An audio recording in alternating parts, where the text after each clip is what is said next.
அன்பான அனைவருக்கும் அன்புடன் காலை வணக்கம். பாருங்கள், இது மண்ணுயிரே நம்முயிர் வலையொலி. நான் இப்போ 2 தேன் பெட்டி வச்சுருக்கேன். இது பார்த்தீங்கன்னா பப்பாளி மரம், ஆண் மரம். இதில் காய் காய்க்காது, பூ மட்டும்தான் பூக்கு. ஆனால் இந்த மரங்களையெல்லாம் நம்ம வெட்டிடக்கூடாது. நம்மளுக்கு பலன் தர்றதில்லையே அப்படிங்கிறதுக்காக வெட்டி எறியக்கூடாது. பாருங்கள், இந்த தேன் பூச்சி பாருங்கள்.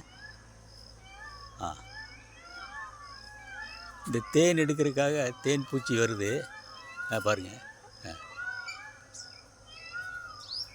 இது மகரந்த சேர்க்கை நடக்குது. அதனால் இந்த மரங்களை பூ பூக்கிற மரங்களை எல்லாம் வெட்டக்கூடாது. இது நம்மளுக்கு பலன் தரல அப்படின்னாலும் இதை நம்ம வச்சுருக்கணும்.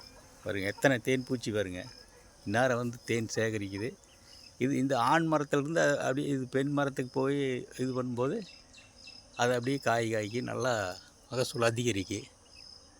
அதுக்காக தான் இந்த மரத்தெல்லாம் வெட்டாமல் வச்சுருக்கிறேன். பாருங்கள், நீங்களே பாருங்கள் எத்தனை தேன் பூச்சிங்க.